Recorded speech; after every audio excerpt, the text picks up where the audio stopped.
మన ప్రభువైన యేసుక్రీస్తు పరిశుద్ధ నామములో ఈ పాడ్కాస్ట్ ద్వారా వాక్యం వింటున్న ప్రతి వారికి నా హృదయపూర్వకమైనటువంటి వందనాలు. కీర్తనల గ్రంథం 139వ కీర్తన 12వ చరణం. చీకటి అయినను నీకు చీకటి కాకపోవును, రాత్రి పగటి వలె నీకు వెలుగుగా ఉండును, చీకటియు వెలుగును నీకు ఏకరీతిగా ఉన్నవి. చదివిన వాక్య భాగంలో కీర్తనాకారుడైనటువంటి దావీదు సర్వోన్నతుడైనటువంటి సర్వాంతర్యామి అయినటువంటి ప్రభువును గూర్చి ఒక శ్రేష్టమైనటువంటి మాటను పలుకుతున్నాడు.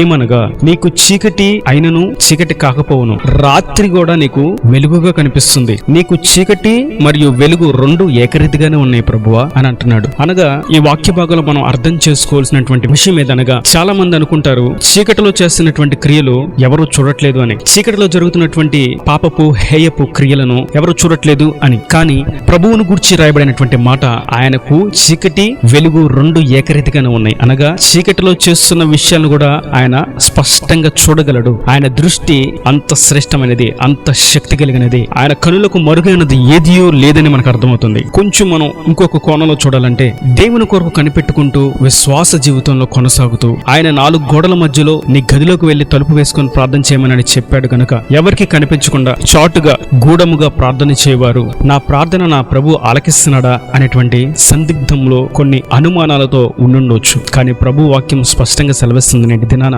మీరు గదిలో, చీకటి గదిలో మోకరించి కన్నీటితో చేసేటువంటి ప్రార్థన నాకు స్పష్టంగా కనిపిస్తుంది. పాపులు చేసేటువంటి పాపపు క్రియలు కూడా నాకు స్పష్టంగా కనిపిస్తున్నాయి. లంచాలు తీసుకుంటూ నన్ను ఎవరు చూడట్లేదు అని అనుకుంటే ప్రభు చూస్తున్నాడు. చీకటి గదిలో చేస్తున్నటువంటి క్రియలను ఎవరు చూడట్లేదు అనుకుని ఆ హేయ క్రియలు చేస్తే నేను చూస్తున్నాను అంటున్నాడు. దొంగతనం చేస్తూ నన్ను ఎవరు చూడట్లేదులే అనుకుంటే ప్రభు నా కనులకు మరుగైనది ఏదీ లేదు అంటున్నారు. మోసాలు చేస్తూ అన్యాయం చేస్తూ ఉండేవారు నన్ను ఎవరు చూడట్లేదు అని అనుకుంటూ ఉంటే ప్రభు అంటున్నారు, నాకు అన్నీ కనపడుతూ ఉన్నాయి. కొండెపు మాటలు చెప్తూ ఇక్కడ విషయాలు అక్కడ విషయాలు చెప్తూ నన్ను ఎవరు చూడట్లేదులే, ఈ విషయాలు నేను చెప్తున్నాను అని అనుకుంటూ ఉంటే ప్రభు అంటున్నారు, నాకు సమస్తమును కనిపిస్తూ ఉన్నాయని. సాక్ష్యాలు పాడు చేస్తూ తప్పుడు ప్రచారంతో వారికి అవమానం కలిగేలాగా గౌరవాన్ని అణచే విధంగా చేస్తూ ఉంటే నన్ను ఎవరు చూడట్లేదు అని అనుకుంటూ ఉంటే ప్రభు అంటున్నారు, అన్నీ తెలుసు అని. కనుక ప్రభువుకు మరుగైనది ఏదీ లేదు. అది చీకటిలో చేస్తున్నప్పటికీ అది ఆయనకు స్పష్టంగా వెలుగులో కనిపిస్తూ ఉంటుంది. అయితే నేటి దినాన ఒక సన్నివేశాన్ని బైబిల్ గ్రంథంలోంచి మనం చూస్తాం. ఆ చరిత్ర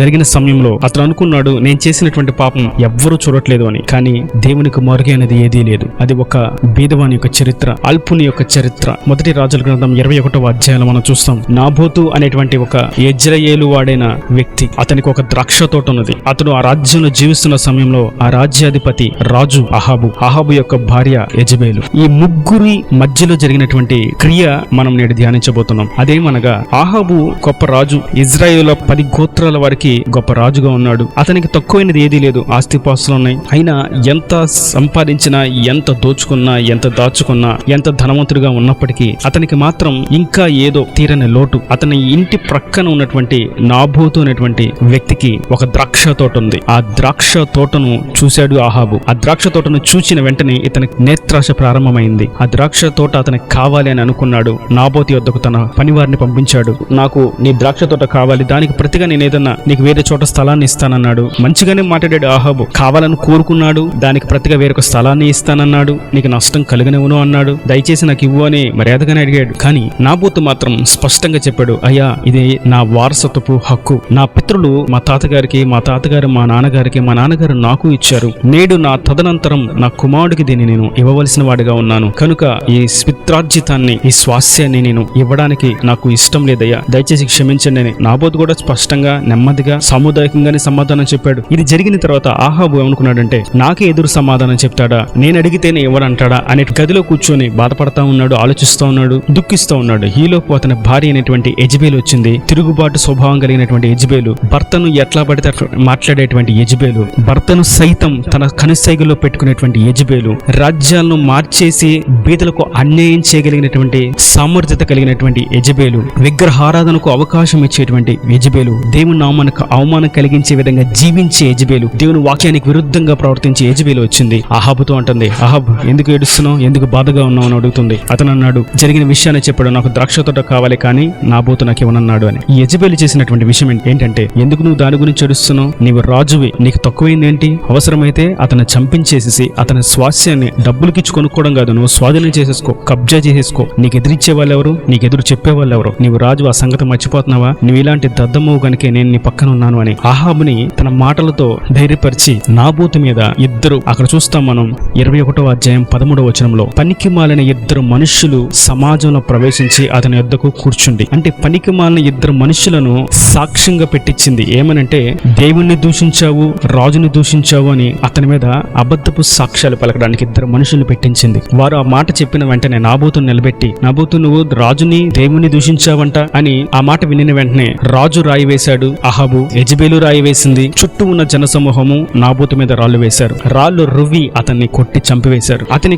పరిస్థితిని మనం ఆలోచించినట్లయితే అతనికి న్యాయం చెప్పడానికి అంతమందిలో ఒక్కరు కూడా లేరా? తప్పు లేదని చెప్పడానికి ఒక్కరు కూడా లేరా అంటే ఎస్, ఒక్కరు కూడా లేరు. అంత అన్యాయం చుట్టూ అలుముకుంది. మోసం అతని మీద ఏలుబడి చేసింది. తప్పు తీర్పు ఆ బీదవాన్ని జీవితాన్ని నాశనం చేసింది. అతని కుటుంబం, అతని భార్య, అతని బిడ్డల పరిస్థితిని రోడ్డును పడేలాగా చేసింది. కానీ అతను గూర్చి అక్కడున్న వారెవ్వరికీ తెలిసి ఉండకపోదు జన సమూహానికి, కావాలని ఈ రాజు రాణి చేశారన్న సంగతి. కానీ దేవునికి మరుగైనది ఏమీ లేదు. నాబోతు యొక్క మరణాన్ని చూచిన ప్రభు అహాబు దగ్గరికి తన ప్రవక్త అయినటువంటి ఏలియాని పంపించి, నీవు చేసినది నాకు స్పష్టంగా కనిపించింది అహాబు. నీవు నాబోతు మీద అబద్ధ సాక్ష్యాలను పెట్టించి అతన్ని రాళ్లతో కొట్టి చంపివేశావు. అతని రక్తము కుక్కలు వచ్చి నాకినయ్యి. నీకు అదే దుస్థితి పడుతుంది అహాబు. నీవు చస్తావు, నీ భార్య చనిపోతుంది, నీ బిడ్డలు 70 మంది కుమారులు చనిపోతారు. వారందరి యొక్క రక్తాన్ని కుక్కలు నాకడం మరియు కుక్కలు ఆకాశ పక్షులకు ఆహారంగా నేను వేయబోతున్నానని చెప్పాడు. ఈ ప్రవచన మాటలో అహాబును గూర్చి మనం మొదటి రాజుల గ్రంథం 22:38 వచనంలో చూస్తాం. యెజెబెలును గూర్చి 2వ రాజుల గ్రంథం 9:34 నుంచి 37 వచనాలను చూస్తాం. అహాబు యొక్క సంతతి కుమారులు 70 మంది చనిపోవడం గురించి మనం 2వ రాజుల గ్రంథం 10వ అధ్యాయంలో మనం చూస్తాం. కనుక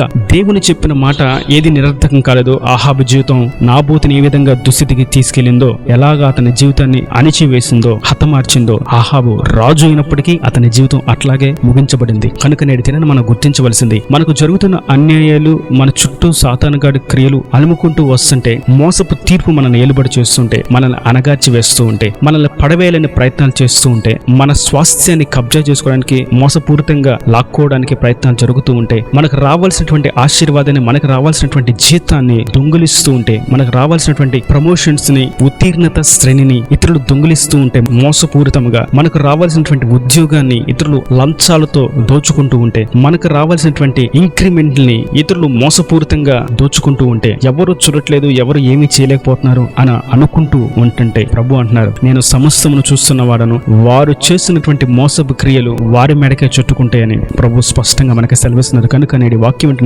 మీతో మనందరితో ప్రభు సెలవిస్తున్నారు. నాబోతు విషయమై నేను వ్యాజ్యమాడాను, బీదవాడైనా ఒంటరిగా మిగిలిపోయిన అతన్ని గూర్చి నేను వ్యాజ్యమాడాను. అతన్ని ఆ స్థితికి తీసుకొచ్చినటువంటి వ్యక్తి రాజు అయినా, గొప్ప అధికారంలో ఉన్న, సింహాసనాధిష్ఠుడైన, గొప్ప ఆస్తిపరుడైన, అత్యధికంగా సంతానం కలిగినటువంటి వ్యక్తి అయినా, అతని మాటకి, అతని కనుసైగకు అందరూ లోబడి ఉన్న అతన్ని సైతం నాబోతు విషయమై అణగార్చి వేస్తాను. అతడు చేసిన తప్పును తీర్పుగా అతని మీదకి నేను ఉగ్రతను, శిక్షను నేను తీసుకొస్తానని చెప్పి మనకు నేటి దినాన ఆయన వాక్యం ద్వారా బలపరిచి ఉండగా, మనం నిరీక్షణకర్త అయినా, మనం ఆరాధిస్తున్నటువంటి ప్రభు మనను చూస్తూ మౌనంగా ఉండేవాడు కాదు. చీకటిలో జరుగుతున్నటువంటి క్రియలు ఎవరో చూడట్లేదని అనుకుంటున్నారేమో వారు, కానీ దేవుడు స్పష్టంగా అన్ని చూస్తున్నాడు. ఆయన ఒక్కడే సమస్తమును చూడగలిగిన వాడు. జకర్యా ప్రవచన గ్రంథాలు మనం చూస్తాం, లోకమందంతటా సంచరించి దేవుని యొక్క 7 నేత్రములకు మరుగైనది ఏదీ లేదని. కనుక ఆయనకు మరుగైనది ఏది లేదు. మన ప్రార్థనను ఆయన చూస్తున్నాడు, మన కన్నిటిని ఆయన చూస్తున్నాడు, మన భక్తిని ఆయన చూస్తున్నాడు, మన దాతృత్వపు హృదయాన్ని ఆయన చూస్తున్నాడు, మంచి మనస్సాక్షిని ఆయన చూస్తున్నాడు,